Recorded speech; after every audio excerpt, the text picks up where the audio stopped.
In my 30s. Welcome to the In My 30s podcast with Savannah Keyes. Yay! I'm so excited. Yeah, I'll take your lead, pro over here. I'm so excited. You're the pro. No, I feel like. Let me take a little cute little video of you really quick. Okay. Okay, wave.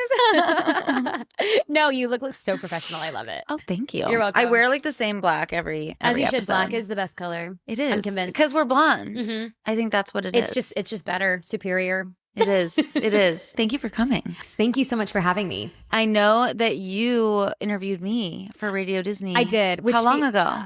Too long. It's been too long, truly. It had to be before our world shut down. So before 2020, because we kind of stopped our show in the midst of 2020, of course, just like everybody else had to stop everything. Yeah. So maybe 2019? I think it was 2019 because I had just started my record label. And then I think that song, If You're In It, was out. And I think you interviewed me about If You're In It. It's so cool. So how did you get that gig? That was such a cool The Radio gig. Disney one? Yeah. So I had been a correspondent for them for a little, I want to say maybe over a year at that point. I can't remember the exact time frame, but I had done different things with them at music festivals for country music and award shows where I'd interviewed artists on the carpet and before they went on stage, which was so magical and so amazing. And I don't know why they trusted me to do something like that. Yeah.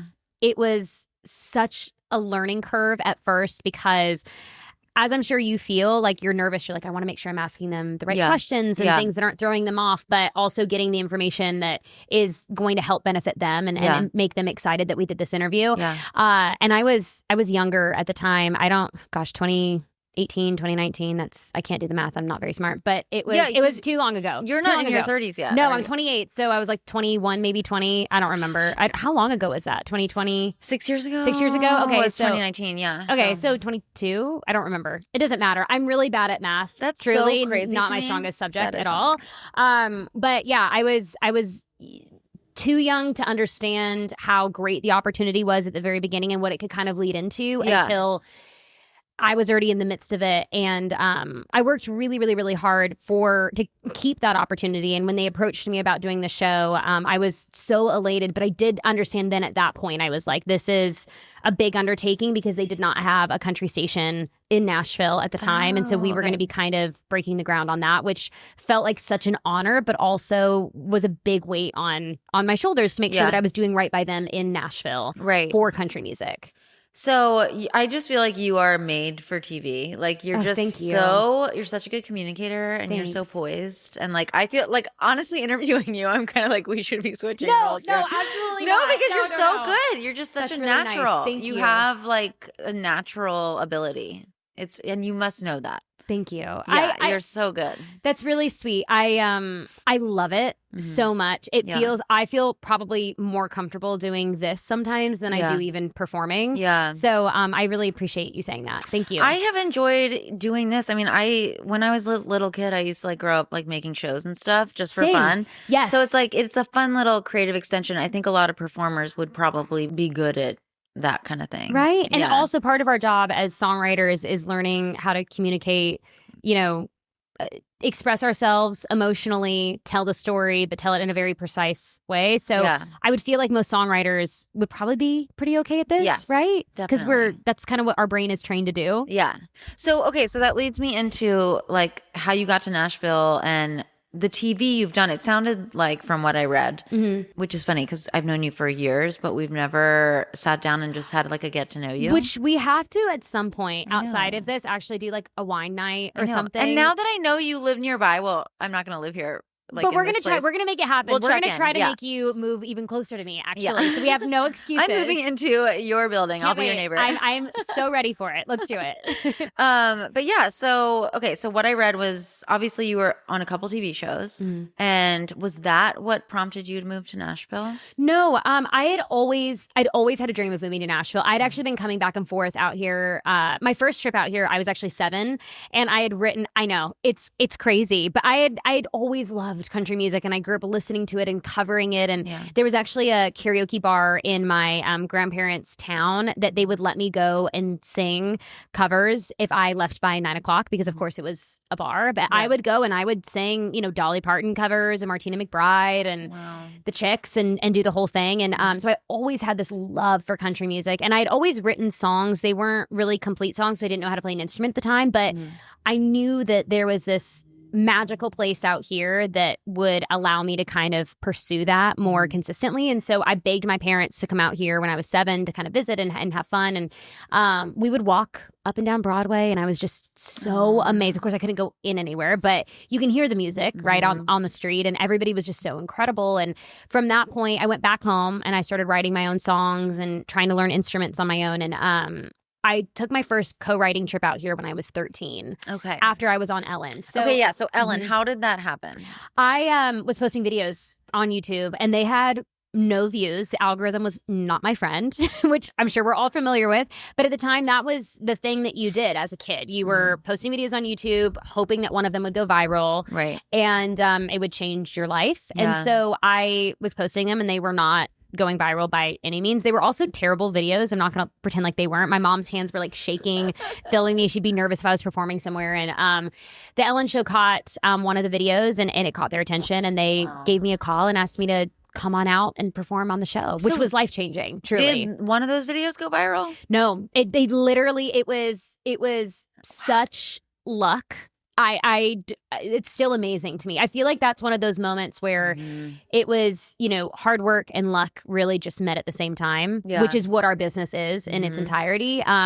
Because there's no reason that I was chosen over somebody else's video. I mean, the fact that they tracked down a video that was not a no, viral it was like a one couple hundred views. That's incredible. Yeah, it was crazy. And they saw something in the video, and I'm incredibly grateful for that, because that's kind of what started me being able to come out here more consistently after that happened. Oh, I bet. So did that open like a lot of songwriting doors? Yeah. So she, when I was at the show, she introduced me to a team of people that were kind of, which was, again, it feels like another lifetime ago, because I was 13 and I'm 28 now. And I mean, it was, I had no idea what all of that was going to lead to. And I always had the idea of like coming to Belmont or Berkeley or even Juilliard, doing something within music and pursuing it, but going to college for it, right? Because that's what you're told. You go to college, you get the degree in the thing that you want to do, and then you pursue that thing. That's exactly how I was. Right? And so when you're 13, you're not necessarily thinking, oh, I can get paid to be a songwriter at 13 years old. Right. Writing about my friends being mean to me or the boy a few lockers down. That's just not realistic. Yeah. And so after she introduced me to my team, I then started traveling back and forth out here, and they were helping me set up co-writes. Wow. Yeah. That's crazy. Yes. It was I feel like things happen like that in your life to like direct you on your path. It's sort of like it's a huge thing, and you don't know where it's going to go, but it kind of like sets off the whole journey. Yeah. It's like dominoes, the domino effect, right? And I just didn't realize at the time, like I said, I always wanted to be out here, but I just had no idea what I was in store for sure. So, okay. So you start coming out here. Do you move here? Yes. I was coming out about a week or two a month from 13 to 16 years old. At one point, I actually had to pull out of school just because the public school system won't let you miss that much school. I didn't really have a choice. And I started homeschooling, and I was still coming back and forth out here. And then it just kind of got to the point where I really was losing out on opportunities because I wasn't here full time. Even though I was 16 years old at this point when I made the decision to move, there were shows I was getting asked to play, or co-writes I was getting. I mean, you know how it goes. Sometimes you don't finish a song and they're like, well, what are you doing next week? And it's like, well, I'm back at home next week. I can't finish it until next month. And that becomes really hard to maintain those relationships and kind of continue to grow as a songwriter and as a performer.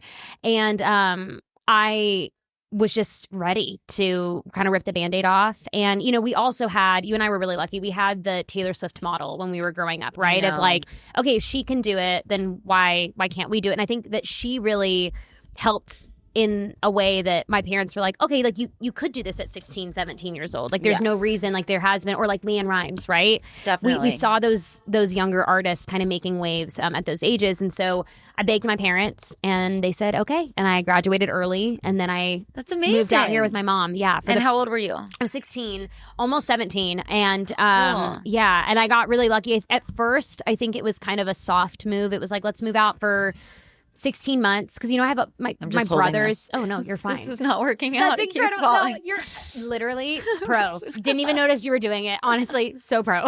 We're switching. Okay, handheld. It's perfect. No, but I mean, we had my brothers at home, and my mom is still a mom, and I'm still 16 years old. And so it was kind of a let's go out for 6 months and see how big of a difference it makes you being there 7 days a week versus what we've been doing. And within the first 6 months, I signed my first publishing deal.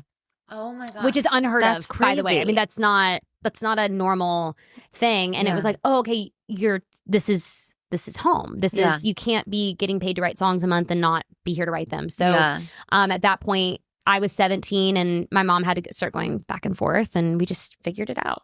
Wow. That's crazy. So does your mom still live here? No, she doesn't. Okay. Yeah, she moved back permanently. She was coming back and forth for a while until I was probably around like 18. Okay. And then at that point I just, I mean, it was you're old enough to to do the thing. It would have been like me going to college, but it was still a huge sacrifice as a family for sure. Yeah. And my dad would come out and visit as well, but he was also, he has his own business back at home and he was doing that and it was tough, but you just kind of get through it. Do you know what I mean? Yeah. And everybody's just so excited because it felt like the beginning of something that was life-changing for all of us. Totally. That you're not really thinking about, oh, wait, this is our daughter and she's young and she's out there. Because I also, to be fair, I had an incredible support system out here by that point because I had come out so often. Yeah. So there were people out here that were keeping an eye on me and taking care of me when my mom was back and forth during that time too. So by the time I was 18, she was like, okay, she has her Nashville family. Yeah. We're good. I'm going to come out every couple of months. And So when you got that publishing deal, were you writing like 5 days a week or how did that work? Okay. Yes, I was. And I experienced a lot of burnout during that first publishing deal. Oh, I bet. And it wasn't even my publisher's fault. I just, in my brain, I had gotten into my head that the more songs I wrote, the more chances I had at having that one song that was going to change my life. Yeah. Because when you and I were first here in town and we first started, yes, there was, you had social media, but it was not nearly as heavy as it is now in the sense of like it being so dependent on your numbers on there. It was really dependent on the song. Like, what is the song that is going to break you into this industry? Which is amazing, but that was its own pressure. And so what was happening is my publisher was setting me up on writes 5 days a week. And then I was doubling that and writing 2 times a day and not saying anything because I just was like, if I write 2 songs a day, so it's 10 songs a week, I'm going to have a better shot at having that happen. But I experienced burnout so fast because I wasn't living my life. I remember my first trip down here to co-write. I was like 18 and I felt like just a week of like writing songs with professional writers. I was like, first of all, I don't know what I'm doing. I've never done this before. Yeah, same. I wrote essays to go into my writes. Really? Yeah, I would have a title and then I would write like a persuasive essay on like why we should write it, what the song would be about, why I think it would work. So my first couple of co-writes, I would literally sit there with this paper and like read it down. So prepared. But it's the only way. I mean, think about like creative writing class, right? Yeah. In high school or in middle school, that's what you're taught, how to pitch something. And so that's smart. I mean, even now I'll go in with like, I'm like, this is the concept. I wanna write this. Yes. But I want help like writing it better than I would by myself. I agree. I do think that I think everybody writes differently. And I think you and I do share that very specifically because I'm definitely a concept person. Yeah. If I can't wrap my brain around the title or the idea and it's not something, and sometimes to a fault, if it's not something that I bring into the room, I don't necessarily feel connected to it. Well, because people know you're an artist and they end up wanting to write for you anyway. That's what I always find. And that's sometimes frustrating, but sometimes like helpful too. I totally. The one thing I will say, and I can speak this for you as well, because you are an artist and you're authentic to yourself, is that, whether at least at the end of the day, whether it works or it doesn't, we have a really strong point of view in the room. And whether somebody else connects to it is not up to us. But at least we're being truthful that day in the room. Definitely. So you had a publishing deal, and then did you eventually get a record deal when you were here? Yes. So when that early on? Yeah, no, to kind of backtrack, when I said I was introduced to a team, that's actually when I signed my first record deal. I was 13. Oh my God. Yeah. And so I think that that's how I got so lucky to be set up in rooms. Like my first co-write ever was with Jesse Alexander and John Randall. I know. And it was like I was 13 and I was freaking out because I, of course, knew all of the songs that they had written and I was such a fan. And then also, too, I mean, Jesse Alexander wrote The Climb. And so when you're 13 years old and Hannah Montana movie had just come out and you're watching that, you're like, this is Yeah. wild. Like Yeah. this is the most insane thing. I'm in their house. I'm in their home studio right now. And I still am a huge fan of Miranda Lambert, and John Randall's been so important in her career as well. So, and that was actually the song that got me on Ellen, was singing a Miranda Lambert song. So it just felt like a very full circle first co-write for me. But yeah, I had signed a record deal. So by the time I signed my publishing deal, that's why I was so concerned about that one song that was gonna break, because I was waiting for that green light because I was so ready to get that chapter of it started. Yeah.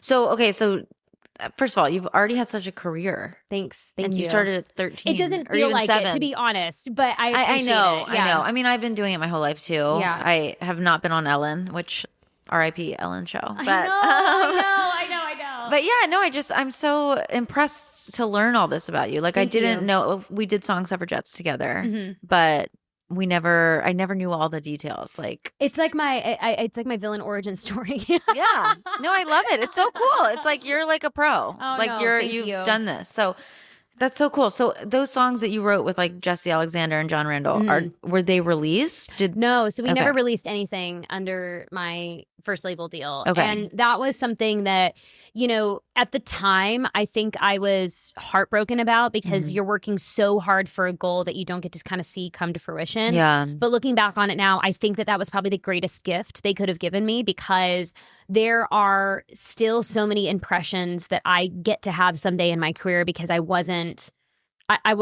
releasing something that was too soon. Do you know what I mean? That was too green. So you feel that way, those first songs, you feel like you wouldn't go back and release those now.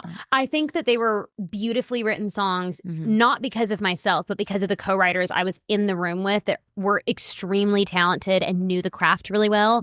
But I don't think that any 13, 14, 15-year-old knows themselves well enough to be able to tell their story in a song. I also had not lived enough life yet. Now, there were some songs like towards the end of my deal. I didn't leave my publishing deal or my label deal until I was about 19. So I feel like there were some songs towards the end there that I was like, okay, this is starting to take its shape and I'm really loving what this is and this is my point of view and I feel really strong about that. Yeah. But at that point, so much time had passed. Yeah. It's like being in a relationship for 6 years, right? I hope anybody listening to this doesn't think that I think this of them. This is just something for myself. It's like if being in a relationship with 6 years and your partner doesn't want to marry you after 6 years, they're probably never going to pop the question if they don't know that they want to marry you at that point. Totally, yeah. And that's kind of how I felt. I was like, okay, I've put 6 years into this at this one company, and now I feel really strongly about these songs, but now they're not feeling as strongly, and I don't blame them, and I don't want them to work on something that maybe they're not passionate about because that's not going to benefit me either. Yeah. But they were good people. It just didn't really make sense towards the end. Yeah. I know everyone always tells me, like, I've been looking for a publishing deal for like an eternity, but everyone always tells me you need to find that one person that really is behind it. Yeah. And like that makes all the difference. It does. And I will say, I mean, whether it's you who's like waiting for that one person, or it's still me that's still waiting for that one person, because and I had another publishing deal after that at a more independent company, and they were wonderful and kind, but still, like, the thing that is most important is not getting a paycheck every month to write a song. It's having that person just believe in you so much that everything that you turn in, they're either willing to sit down with you and give you the direct feedback on and tell you what needs to be better, because they're either trying to develop you as that songwriter, right? Yeah. Or it's someone that every time you turn something in, they just understand it in a way that's different than the rest of the town, and they're willing to go to bat for you in any meeting, at your shows, at whatever that is, whether you're an artist or a songwriter. And that's what's going to make a difference, not just signing the deal, right? And I didn't know that when I first came to town. And I try to tell people that when they ask me for any kind of piece of advice. I'm like, just wait. Yeah. Don't get married to something that's not right for you. I mean, on one hand, I'm like, oh, it's great practice or it's great experience. But then, you know, you are signing away your publishing, and that's a big deal. For sure. And I will say, like, my first times doing that, like, there's only like a handful of songs in those deals that I'm a little bit bummed about that I don't have publishing on anymore. But, but I will say that I actually was listening to another podcast when they were talking about writing. They were talking about writing like a screenplay versus a song. But, you know, they said in that podcast, if you believe that is the best thing that you're ever going to write and you're never going to beat that, then you can just quit now. Yeah. And so that, for me, anytime that's happened, I look at it, I'm like, okay, well, this didn't work out this time, and that's okay. Yeah. But I'm going to live to be 100, hopefully, and that means I'm going to have thousands of more songs and more stories to tell. And if I'm good at my craft, that means I'm just going to get better. Yeah. And Definitely. and I'm going to outright those songs that I'm sad about. You know what I mean? That I don't own publishing on. Yeah.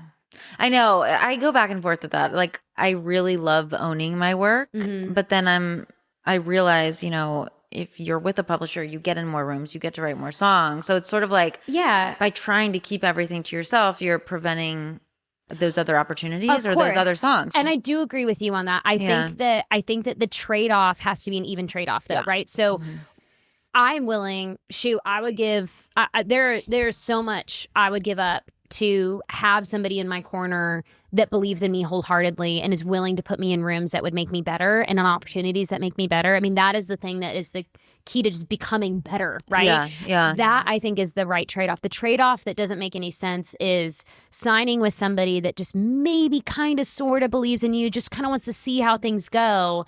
And you are giving up so much as a writer and as an artist. And maybe they're not booking your calendar and maybe the way, they're just not booking it in a way that's going to benefit you, or they're not giving you the best opportunities because they don't think that you're the best. And you just you want to be with somebody that is giving that much to you, because as songwriters, giving up your publishing and whatever else you decide to give up in that contract is a massive piece of us that you're giving away to somebody, but the trade-off has to be equal on their end. Yeah, you're right. And it's so good that you already know that. Thank you. Like, that's really cool.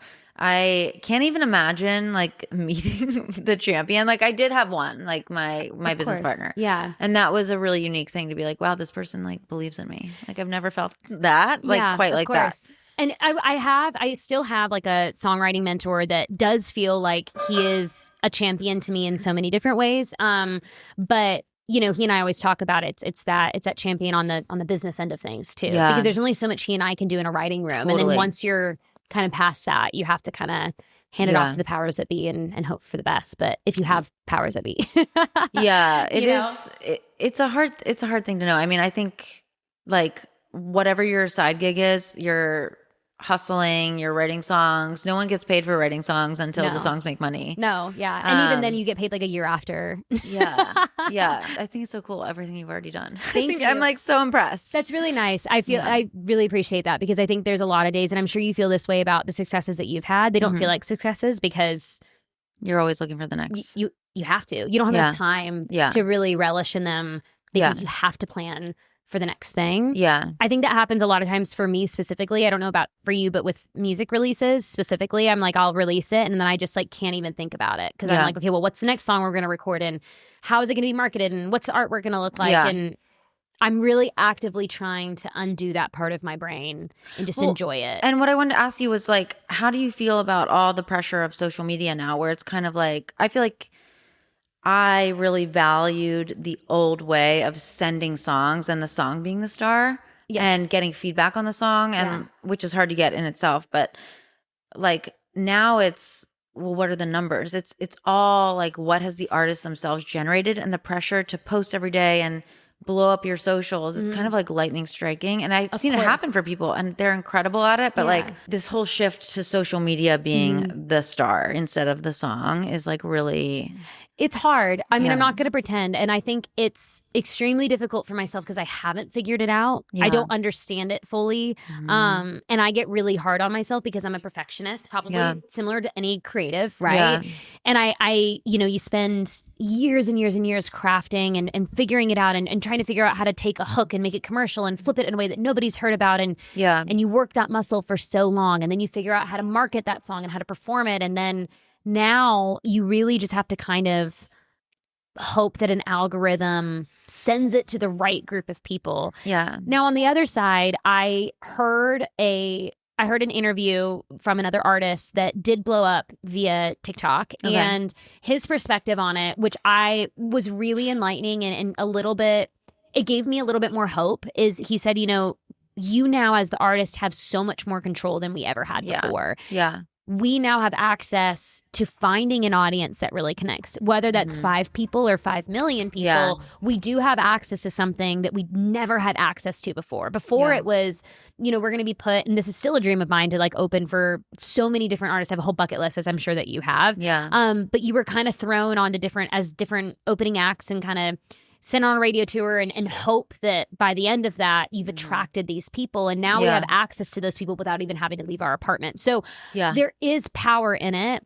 But when you're not receiving that affirmation after you've spent hours and hours and hours writing a song and then hours and hours and hours trying to come up with content for it, and then it gets 5 views. You're like, okay, well, this is frustrating because where is my affirmation? Where is my audience? Yeah. And I just have to try to remind myself during those days that, we all start from zero. And even though you and I have put a lot into our career this far and there is this shift and we have to kind of play catch up and figure it out, I have to just believe that at some point it's going to catch up to us and we're going to be rewarded because of the effort that we put in. I mean, before we even turned on the cameras and in the microphone, like for me, when I'm watching what you're doing, in my brain, I'm like, I get your brand. I get what you do day to day. And I know the work that you're putting in because you've created this world that I'm already enamored with. So and you didn't sweet. even know that because we haven't caught up in so long. I didn't know that. You know what I'm saying? And to me, even,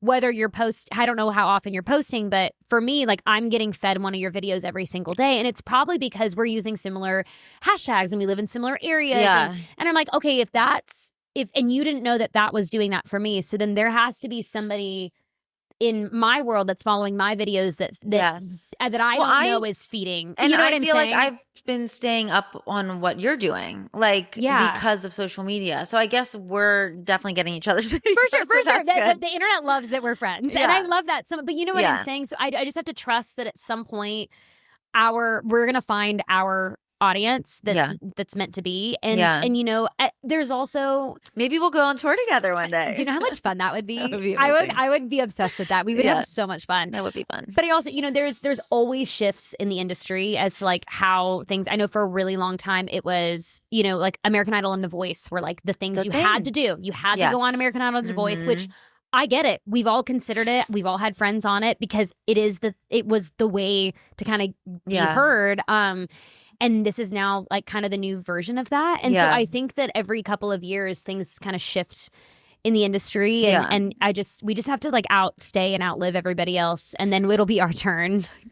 That's what I keep saying. They're like, I'm gonna be 90 years old and strumming my guitar, like hopefully at the Ryman. Like I don't know. I said to my husband the other day, I was like, listen, if I am playing for tips at 90 and please just tell me to put the guitar down for like 5 minutes. I'm like, because the thing is that like I'm not qualified for literally anything else. There's nothing else that I want to do. Sorry, I'm getting emotional, but I love it. I know.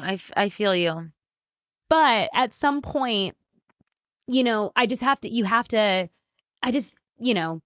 what I was saying is at 90 years old, tell me to just take a nap. Yeah.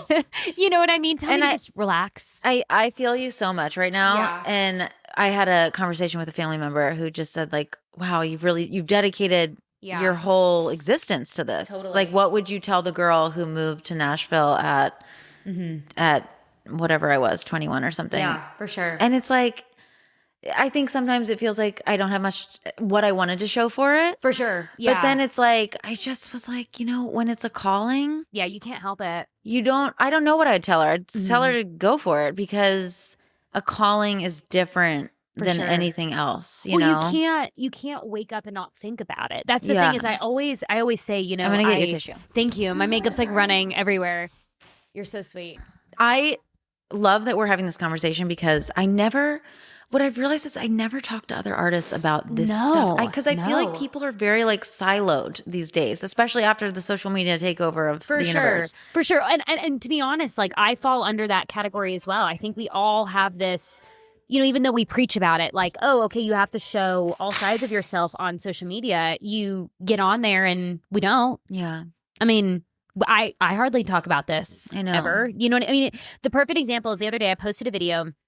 And I did it on TikTok, on Instagram, and on YouTube Shorts. Yeah. Exact same time of day, exact same caption, same edit, same hashtags. Yeah.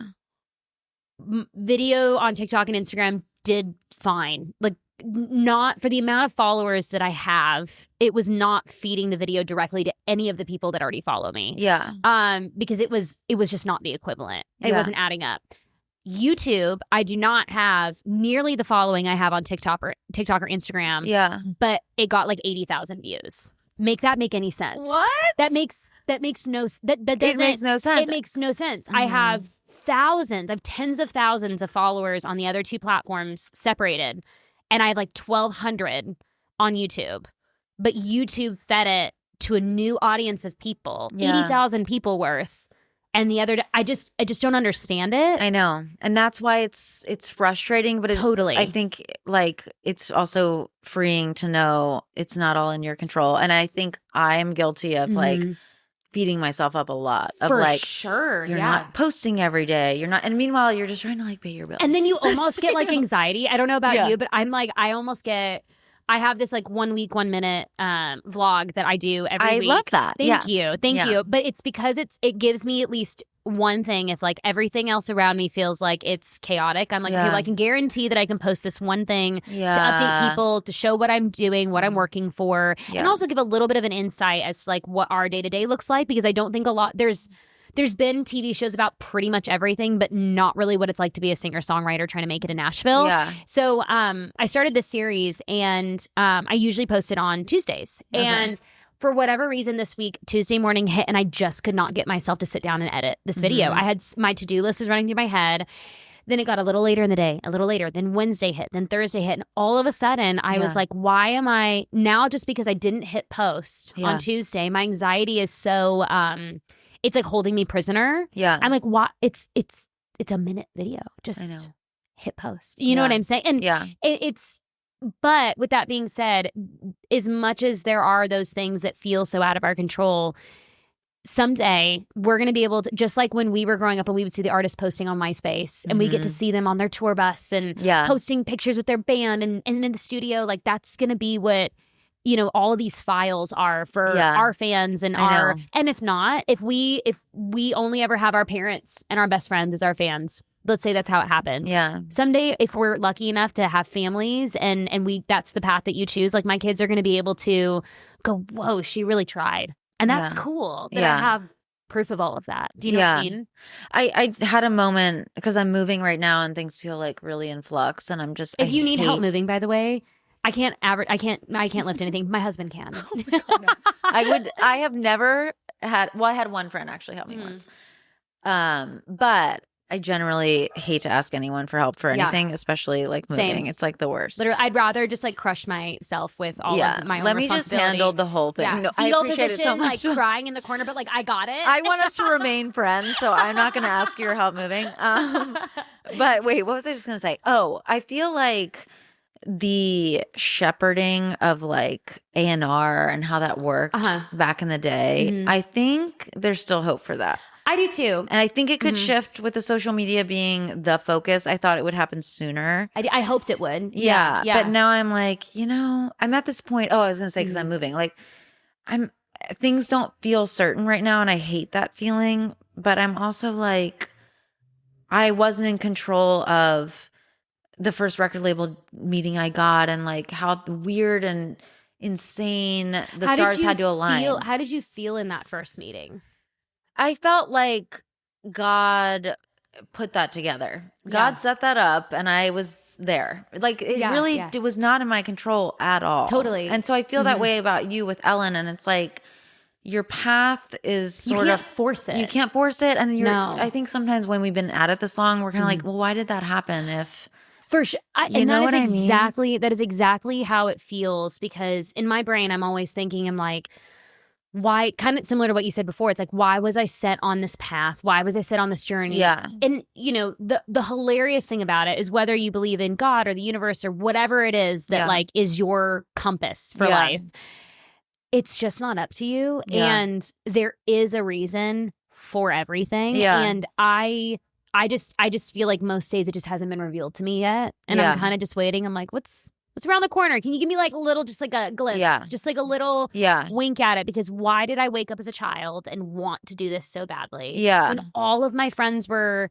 playing sports and my entire family is a sports family. Why did I not want to pick up a baseball bat and I wanted to pick up a microphone? Make that make any sense to me? Yeah. At all. And why was I given that opportunity and set on this path for it not to work out? I just can't. And it already is. And it already is, for sure. But I think I'm like, cool, I'm ready whenever you are. Like, I'm here and I'm not going to stop unless, like I said, I'm 90 and they need to put me in a hospital or something. And then I know. And I feel I've never then I'll probably perform at the hospital. To be honest,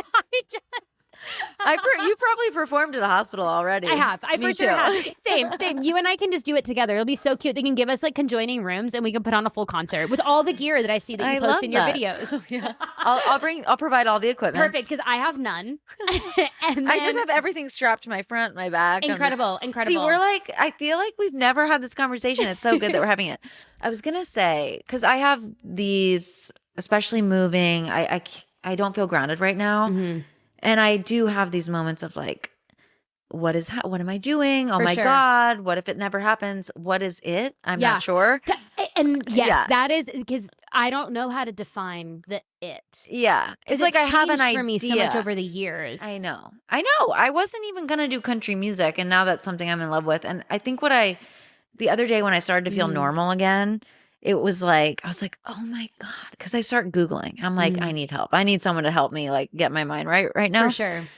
And it was like, some people were like, oh, maybe your dream isn't what you thought it was or blah, blah, blah. I've gone down this rabbit hole before. Of course. But then I love a good rabbit hole. I realized it's when you stop falling in love with the process. Yes. And that is what I always have to bring myself back to. It's like, it's not about being at a finish line. It's about being in the thick of writing a song, of working on a run that you really want to hit in your voice, you know? And those moments, I think, are the moments that keep me going. Yeah.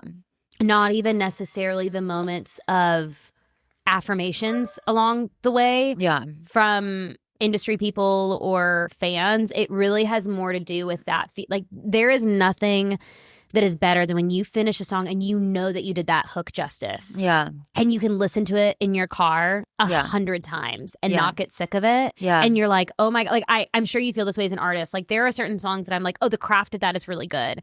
But then there are other songs that I'm like, I already know what the artwork would look like. I know how I'd market this. I know what the merch would look like, the video. If I had all the money in the world, this is what I would do. Like, those are the moments that make me go, okay, I am an artist. I am a songwriter. I'm a creative. Yeah. I'm in charge of this moment, and I'm gonna appreciate it because this is still the thing that's driving me. Yeah. Not the other stuff, because the other stuff is so fleeting. Yeah. And you can't control it. You literally can't control it. One day you could have somebody be like, I had this happen at a meeting once. They were like, that song's a hit song. And I was like, oh my gosh, then I should release it. And I did, and it didn't do well. You know what I mean? Like, but I was writing on somebody else's opinion about a song that I wasn't even sure if I liked or not. I just was like, oh yeah, this is a good song. I thought it was good enough or I wouldn't have shown them. Yeah. But then somebody said they thought it was a hit. Well, not everybody else thought that, clearly. Do you know what I'm saying? Yeah. And that wasn't nearly as fulfilling as putting out a song that I believed in and not caring what anybody else thought. Yeah. You know?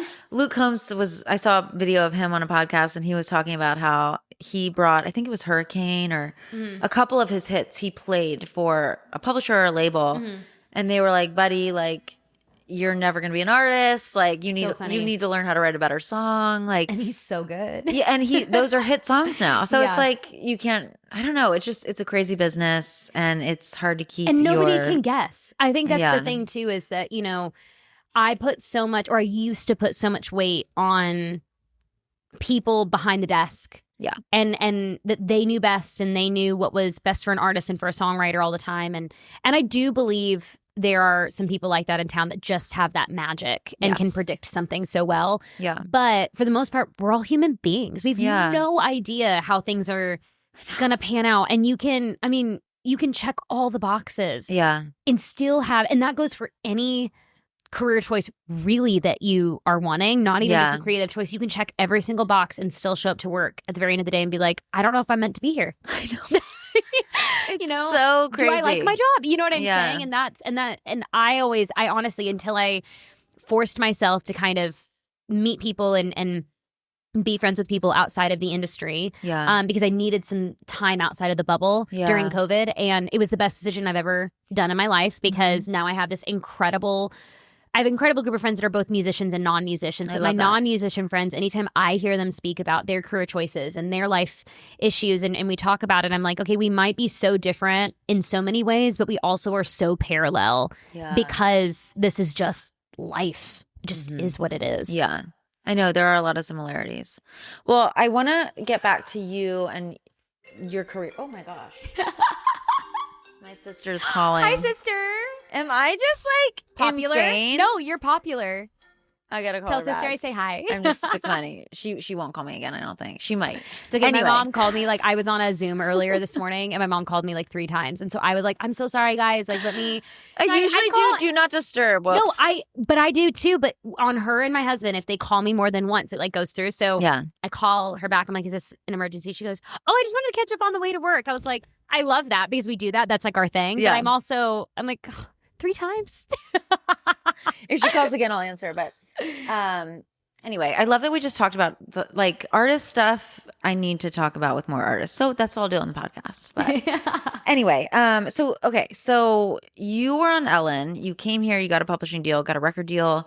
Then you were on 2 other TV shows. Yeah. What were those shows? So when I left the label, I was and the publishing deal at the same time because they were kind of intertwined. I was 19, and at that point I had to kind of, in a lot of ways, start all over because all of the rooms that I'd been lucky enough to be in, I felt this is not anything that those songwriters in particular made me feel, but I felt like they were only writing with me because I had a guarantee attached to my name. Yeah. And so I felt like I needed to prove that I could be in those rooms without that. Yeah. And that I was the songwriter or the artist that they wanted to write with. Yeah. And they wanted to help and they wanted to be a part of their team and champion them. And but that also meant like a big reinvention of myself and to try things out that I never thought I would try, like those TV shows. Because, putting yourself on a platform like television and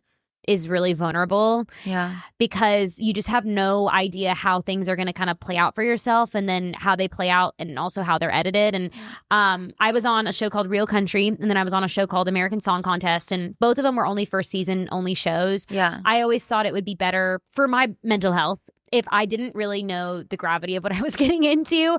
It would really scare me.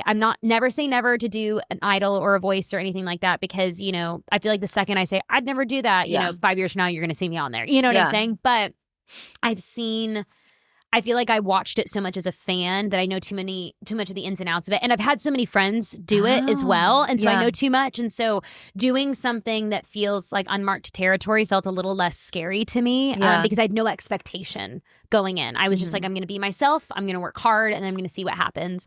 They were both really positive experiences and for very different reasons. Real Country introduced me to some of my closest friends in the industry. Actually, right now I have a friend named Reagan Stewart. I think you know Reagan. Yeah. And she and I were actually sequestered at the hotel together.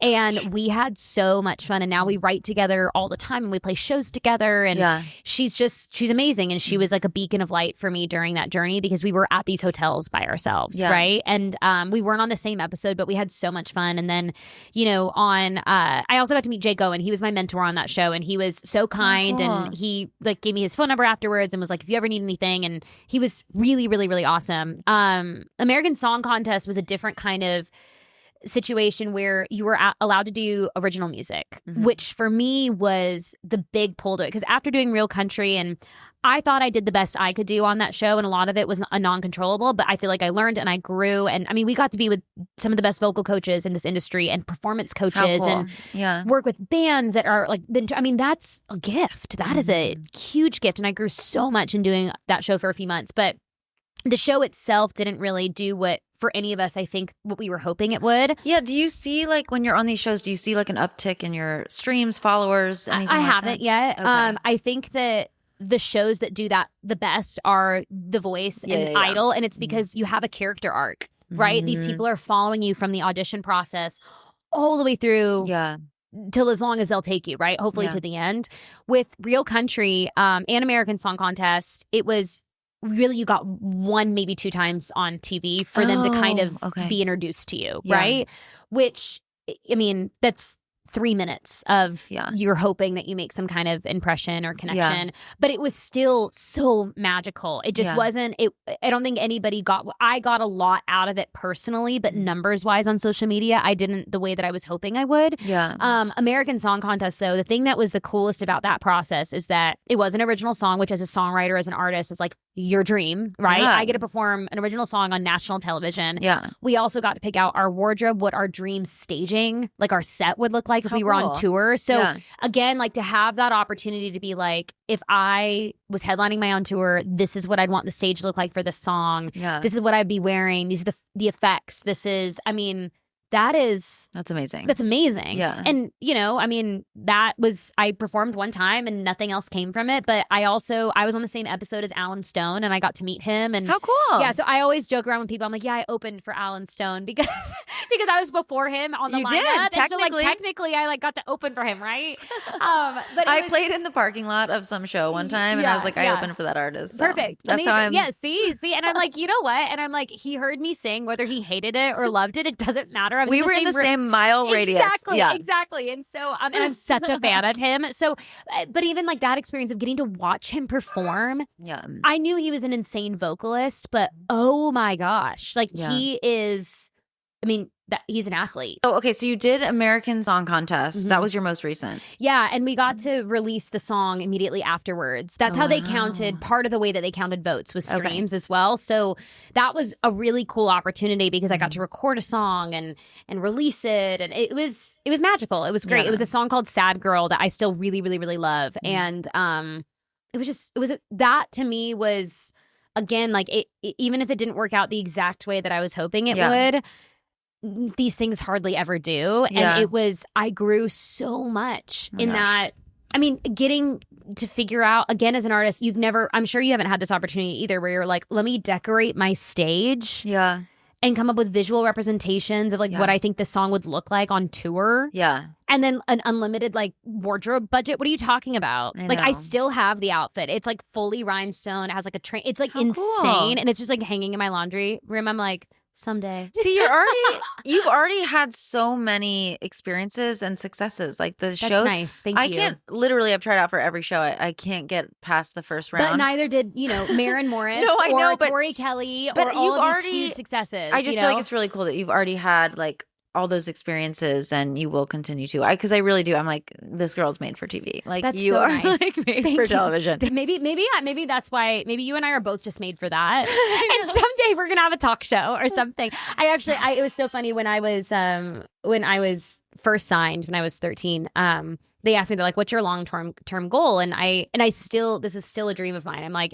when I'm done touring, because, I still have the anticipation that I'm going to be touring someday, just as I'm sure you will, right? It's like when I'm ready to like have a family and stay home and stay in one place. And I want to have a talk show. Like I want to do the thing that like Oprah and Ellen and all of these, prolific female TV hosts did because it brought me joy and it was fun and it was emotional. And then they also gave opportunities to people that they wouldn't have had otherwise. And so I think that would still be such a dream later, but that's so cool. I gotta succeed as a singer to kind of make that happen. Yes. And you already are. Thank you. I appreciate that. But I know what you mean. I'm saying. I know what you mean. Yeah. Like Kelly Clarkson's another great example of that. I mean, you know what I mean? Like she's still even touring and playing shows and she sings every episode that she does. It's so unique what she's doing. It's so unique and so special. And I'm like, and she's so good at what she does. I'm like, I would die to do something like that. That'd be so cool. That would be cool. I think what I've heard is this could be speculation, but it sounds like it's a ton of work to do those daytime shows and like she's wanting to get back to just doing music and maybe it's like kind of a doing lot. them simultaneously I'm sure is a lot. I mean, it's two full-time jobs. Yeah. And she's a parent. I mean, even this podcast, I'm like, I don't know what I'm doing, but I know that I'm like curious about it. And that's how I feel about everything right now. I'm like, I'm curious about this. I want to try it. I don't know what I'm doing. I like learning. And you know what? If you didn't try it, 10 years from now, you'd be like, well, why didn't I just do this 10 years ago? Just try it.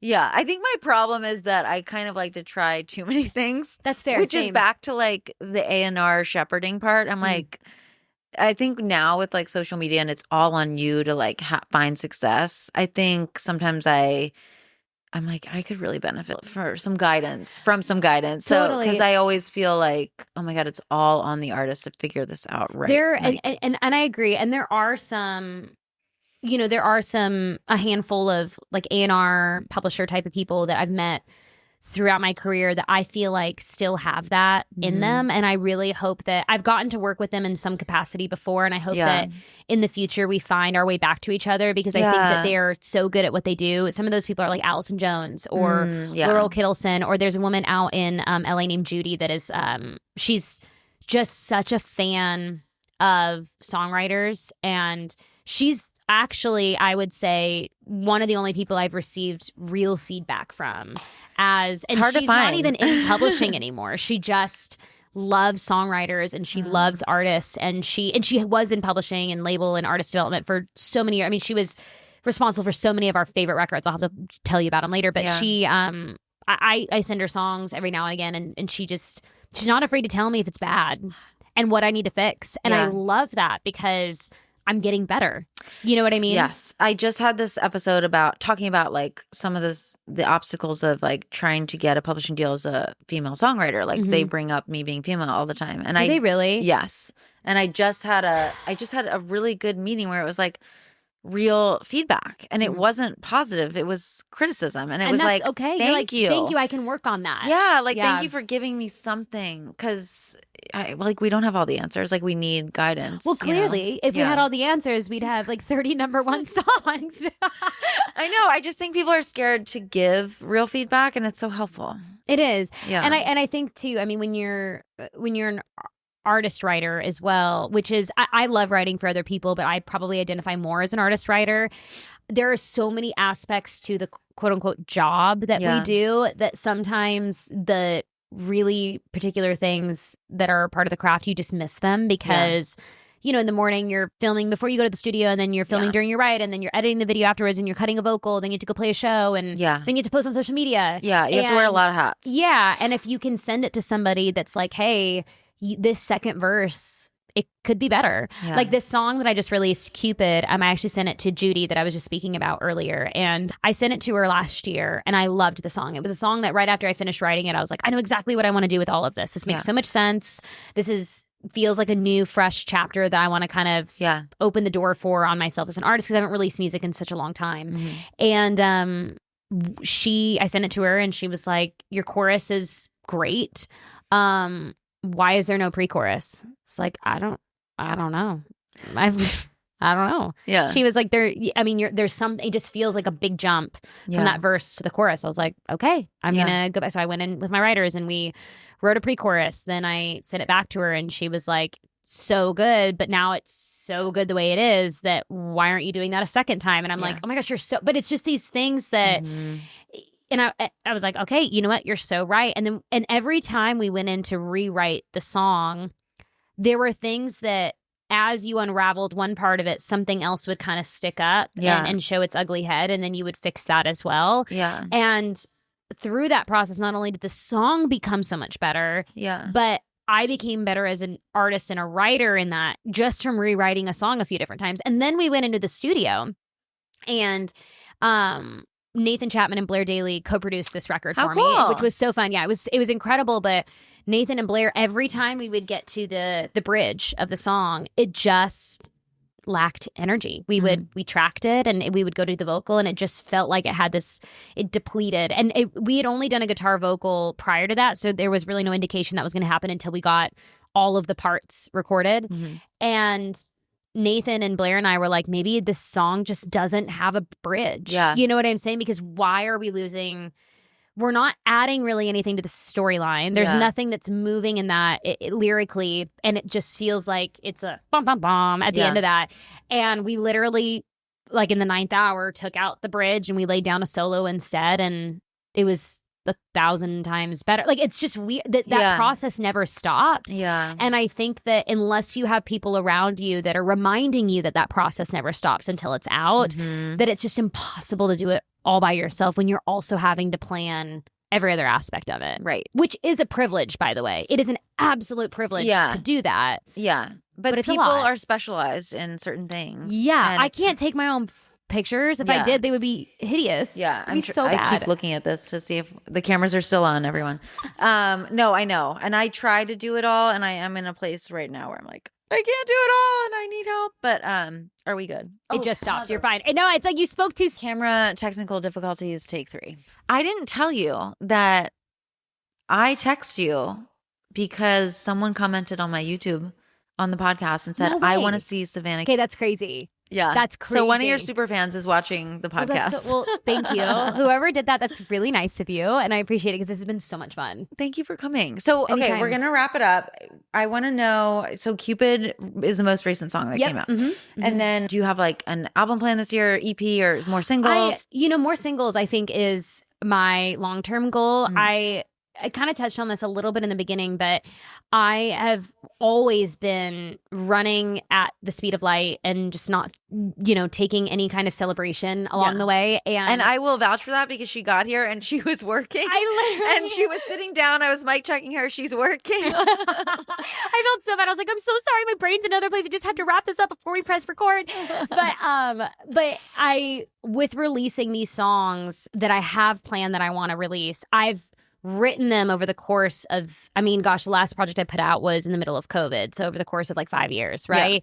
Yeah. And I have very specific ideas of what I want every single one of them to sound like and look like. Yeah. And it feels like different parts of my story from the past just 5 years. Yeah. And which is such a long time to not release music. And I hate that it's taken me that long to like, get excited about something again. But I just wanted to kind of celebrate each release and really soak it in. And I found myself right after this one released. I released it in May, and immediately 3 weeks later, I was like, all right, we got to get back in the studio.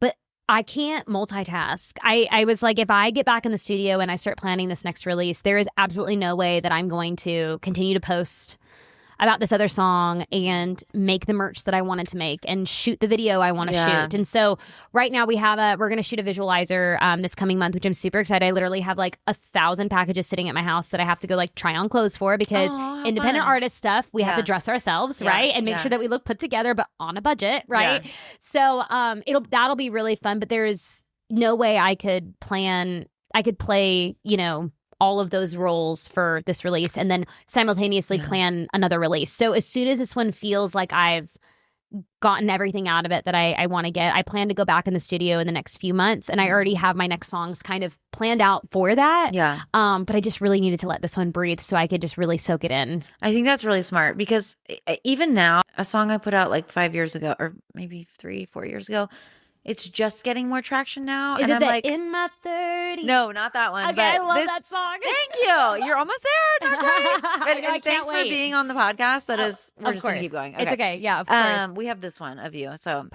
anyway, so yeah, it's like now I'm like just getting around to like, okay, maybe I could afford a music video. Like I think you just take your time and however, because it's expensive to do all this stuff. It's super expensive. Yeah. And and you have to work in between doing all of those things in order to afford it. Yeah. And we all have side hustles and we all have ways that we have to make our ends meet. And it's just impossible to do it all yourself. But if you're lucky enough to have the opportunity to be excited enough about a song to do it, you just want to make sure you do right by that song. Definitely. I think that's a very smart way to do it. Sorry for the camera. I have to apologize every podcast. Sorry for the camera dying. It's okay. But anyway, so where can everyone find you if they're not already following you? Yeah. So you can follow me on Instagram, TikTok, Facebook, YouTube. Is your handle the same?